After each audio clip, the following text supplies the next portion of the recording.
contexto histórico do pós-modernismo. O pós-modernismo ele é um movimento artístico, filosófico e cultural da contemporaneidade.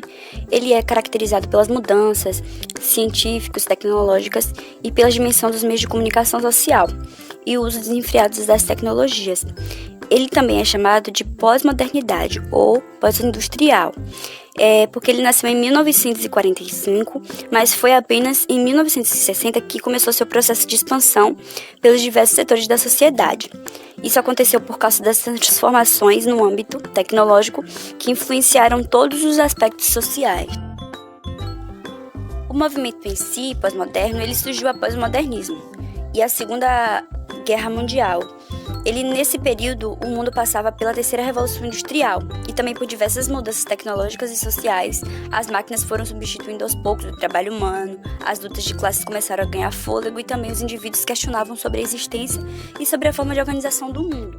As características do pós-modernismo são o individualismo e subjetividade, o hedonismo, que consiste em uma doutrina moral em que a busca pelo prazer é o único propósito da vida, o consumismo e narcisismo, a comunicação e indústria cultural, a imprecisão e espontaneidade, a liberdade artística e formal, a arte privada de hierarquização, a ausência de valores, o niilismo artístico, que é uma doutrina filosófica que ela indica que o pessimismo e o ceticismo extremo perante a realidade ou valores humanos, a polifonia, que são várias melodias que se desenvolvem independentemente, mas dentro da mesma tonalidade, a intertextualidade, a multiplicidade de estilos, a combinação de tendências, uma arte eclética e híbrida, a mistura do real e do imaginário, a aproximação com a cultura popular, humor e crítica, imaginação e criatividade, cotidiano banalizado, uma realidade ambígua e multifaz obras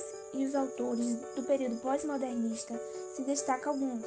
Entre eles está Jorge de Andrade, com suas obras A Moratória, Vereda da Salvação, A Escada, Os Ossos de Barão. Também temos Guimarães Rosas, com suas obras Saguarana, Corpo de Baile, Grande Sertão, Veredas. Também temos G.I. Campos, com suas obras Canto Claro, Rosa dos Rumos, e uma das mais conhecidas, que é Clarice Lispector, que ela traz a obra Perto do Coração Selvagem, O Lustre, A Maçã no Escuro, Laços de Família. Temos também o autor Mauro Mota, com O Canto ao Meio, Elegias também. E temos Nelson Rodrigues com suas obras Vestido de Noiva, A Falecida, Boca de Ouro, Beijo no Asfalto. A autora também é Adélia Prado com suas obras Bagagem, Coração Disparado, Terra da Santa Cruz. E um dos também muito conhecido, que é João Cabral de Melo Neto, com as suas obras Pedra do Sono, Engenheiro, O Rio, dentre muitas outras. Essas aí são algumas de diversas obras que são criadas nesse pós-moderno surgiu na década de 1960 como questionamento e crítica ao movimento moderno, como forma de contrapor as obras do movimento modernista. As características do pós-modernismo, nas palavras de Robert Venturi, oferecia a complexidade e contradição. A complexidade dos edifícios pós-modernos tinham formas curvas, elementos decorativos, assimetria, cores brilhantes e características muitas vezes emprestadas dos períodos anteriores. Já como contradição, as cores e as texturas não são relacionadas à estrutura ou função do edifício. No pós-modernismo, a forma não segue mais a função, segue o gosto, a memória e a nostalgia.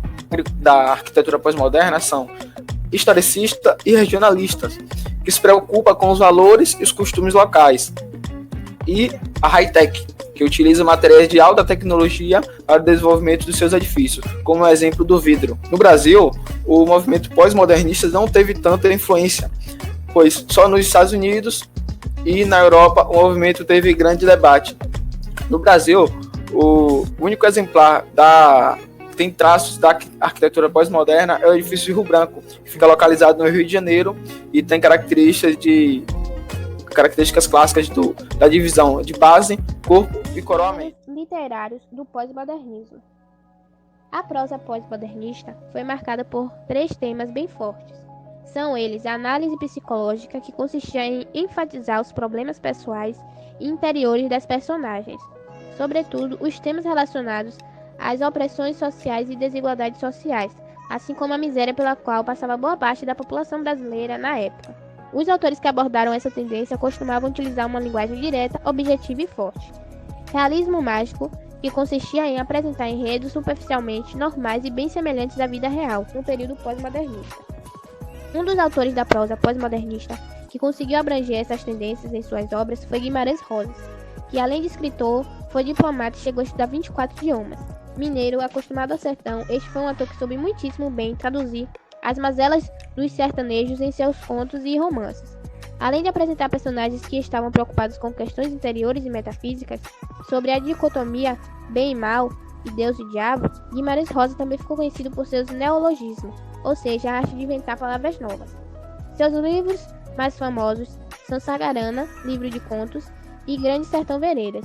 Veja um trecho desta famosa obra brasileira pós-modernista. De primeiro, eu fazia e mexia, e pensar não pensava. Não possuía os prazos. Vivi puxando difícil de difícil. Peixe vivo no moque. Quem mói no áspero não fantaseia? Mas, agora, feita a folga que me vem, e sem pequenos dessossegos, estou de range-head, e me inventei nesse gosto de especular ideia. O diabo existe ou não existe? Dou o dito. A prenúncio. Essas melancolias. O Senhor vê, existe cachoeira, e pois, mas cachoeira é barranco, de chão e água caindo por ele. Retombando, o Senhor consome essa água ou desfaz o barranco. Sobra cachoeira alguma, viver é negócio muito perigoso. A crônica teve um lugar especial no período pós-modernista, sendo por muitos e muito tempo considerada de menor ou mais baixa valia. Ganhou destaque por contar sobre os momentos cotidianos de modo crítico, ácido, humorísticos e pitoresco. Confira a seguir alguns dos principais autores de crônicas pós-modernistas: Rubem Braga, Fernando Sabino, Carlos Drummond de Andrade, Clarice Lispector e Luiz Fernando Veríssimo. A poesia pós-modernista também não teve apenas uma forma. Ao mesmo tempo que autores abusavam da liberdade formal no concretismo poético, alguns autores artistas escreviam suas obras de modo mais rigoroso e disciplinado. Outros, porém, produziam poesia social e até a música popular brasileira, que era considerada uma vertente poética do O pós-modernismo. pós-modernismo abrangia um período muito importante da literatura brasileira. Houve mudanças em todos os aspectos, desde as artes até as ciências.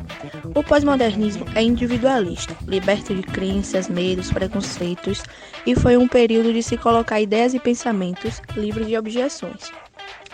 O mesmo invadiu o mundo dos indivíduos através da mídia, da tecnologia, da eletrônica, levando o indivíduo ao consumo frenético. Ele tem participação do público e é de fácil compreensão, e vivencia o real, o que está acontecendo no presente.